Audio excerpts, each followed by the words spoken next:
Greetings. So, turn up the video speed. Let me ask you this question. How much of you is really you?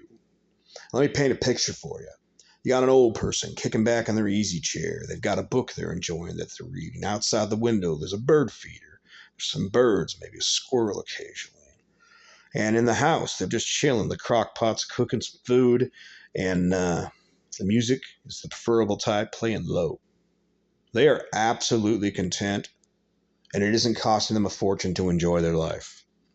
So where am I going with this? This is Freedom Phil. Like, subscribe. Let's get into it. And hey, turn up the video speed. Why do I always say that? Because, hey, you can listen to me far faster than I'm speaking. It's like this.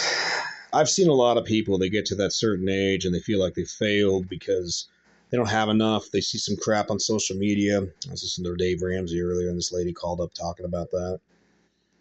And it's like, man, they really do a number on people. And I get it. I mean, for those of you that understand advertising, and it might surprise you that despite me being probably like masterclass minimalist, I actually like this capitalist advertising sales system, because think about all the wonderful options we have.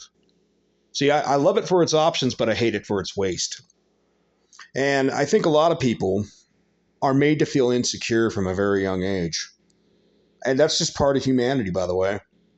Either whether you believe it's millions of years or thousands of years of societal evolution. Yeah, a lot of it is just who had more was doing better. And the whole follow the leader nonsense, you know?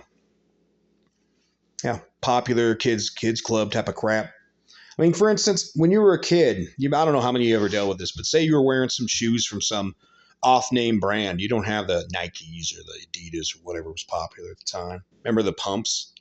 Remember those way back in the day? And then someone's like, oh, I've never seen that brand. You poor. You might even get in a fight over that. And I've heard other people bring this up. In fact, Aaron Claire's brought it up a few times. All over the fact of what type of shoes you were wearing.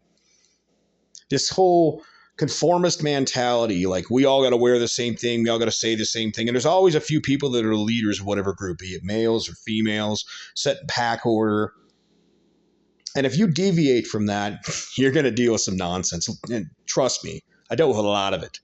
When I moved out to the woods in my early 20s, oh yeah, I got a lot of crap from people. You live in the woods in a tent, and you pay over $1,000 per month for rent and utilities, and I pay $100. Who's winning? Just saying. Yeah, I'm telling you the God's honest truth when it gets down to it. We have a real job we do on people's minds. You know, when you're a little kid, you turn on the TV and all the flashy colors and all this. You know, like a lot of it's just to sell toys and video games and card games and, you know, all sorts of crap. The sweet and the sugar and the food is just perfect to get you to come back. Maybe even a little of that classic. You guys remember MSG? I really wish I would have bought some of those bottles of that. I remember seeing that at a dollar store. I wanted to buy it just to spoof some people. Like, what do you mean? There was this hippie commune I knew of, and I thought about sneaking a bottle of that into the spice rack. Just to see people's reaction. That would have been great. But you'll see, no matter what group, even the people that are like more laid back, more hippie like, they'll have their whole comparison thing. It'll come down to ideology and all that. You see this with religious folks or people that have causes, whole purity testing, all this stuff, taking away the individual you. In fact, I've found a lot of people, they'd be like, how can you handle being alone for as long as you are? Like when I lived in the woods, people would say, how do you handle that? And it'd be like, well, I got too much going on. I got the radio shows on. You know, I got to move this firewood. I got a lot of things going on. You know, if you want to, like an example, let's say you had a big garden. That was part of your life, part of your day. You're really looking forward to spring and you're going to grow that garden. Let's say you're perfecting the way that you're, cooking.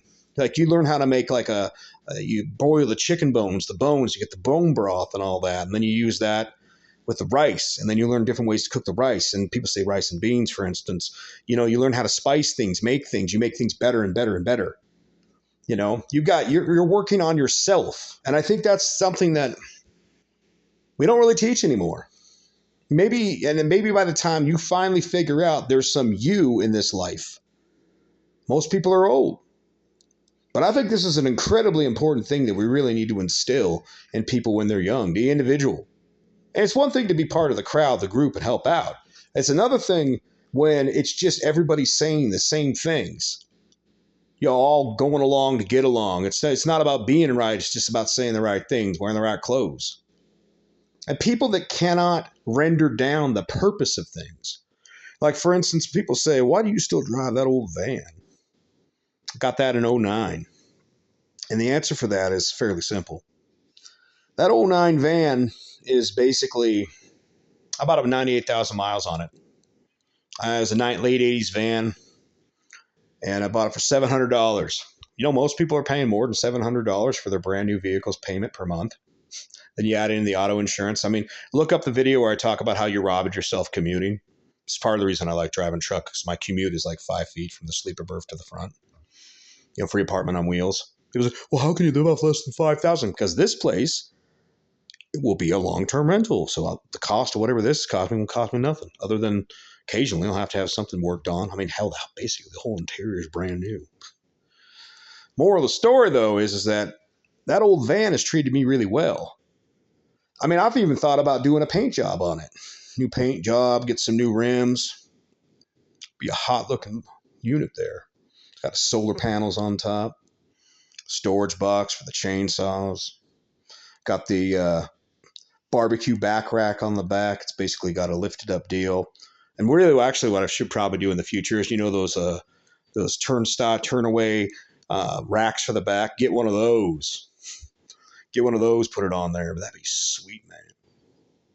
What am I getting at with this? I paid next to nothing for what I've got there. And I see people, just to look like they're cool, popular, and whatnot, giving away a good chunk of their life. Because if you're pissed off about taxes, you should be even more angry about interest. Interest is a stupid tax. I'm not sure who would say that first, but I'm pretty sure at some point Dave probably said it. And then you get all the minimum fee taxes. And you look at how much people are trying to keep up. Like, let me throw this one out for it. And maybe this could be a little derogatory, a little disgusting. Steak and lobster still turns into a turd. You get these people talking about, we went out to such and such restaurant. We just cooked it at home. I mean, these days you have an air fryer, a barbecue, and you can even get an outdoor pizza oven. Like one of those ones, you buy it less than $200, man, a wood-fired deal. Why would you go out to eat when you can do better at home? Well, so we can take a picture of it and show people that we're special. Couldn't you take a picture of it at home and show you're a really good cook? Just saying. Entertainment. I see people that they'll go out and spend this absurd amount of money. And look, I'm not against that to some degree. It's like I know relatives that are highly successful and they like to do trips to Europe and all this other stuff. And they work themselves to be that point, And so, I kind of get that. But I see people that are completely broke doing this crap. And all of it comes from this place of, am I really living my best life? Am I this? My friends have this. And I bet if you really get a good look at your friends, and this is something I really wish. I wish everybody had like a percentage counter and then the amount they owe and then percentage of their life that they actually own. Because imagine if it said, oh yeah, we're 90% of what we own is owned by somebody else. Oh, well, our assets are this, but 90% of it's owned by the banks.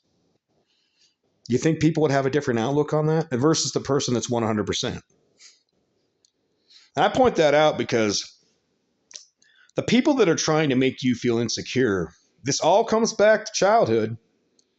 You're not wearing the right shoes. You're not wearing the right this. Most of them are broke as hell. And if you can be comfortable, the younger you can figure this out, be comfortable like that old person in the very beginning, where you got things that fulfill yourself. I don't know, hobbies. Maybe you like fishing. Maybe you like gardening. You like reading. Maybe you like video games. Maybe you want to take up playing some music. Maybe you do medieval fairs. I don't know. You got to figure yourself out. But the earlier you find you, better off you'll be throughout life. Anyways, it's Freedom Phil. Like, subscribe, take it easy, and always turn up the video speed, because if you made it through this whole damn video at regular speed, I don't know how you did it. I listen to me about 1.70 to 2 times the speed. So take it easy.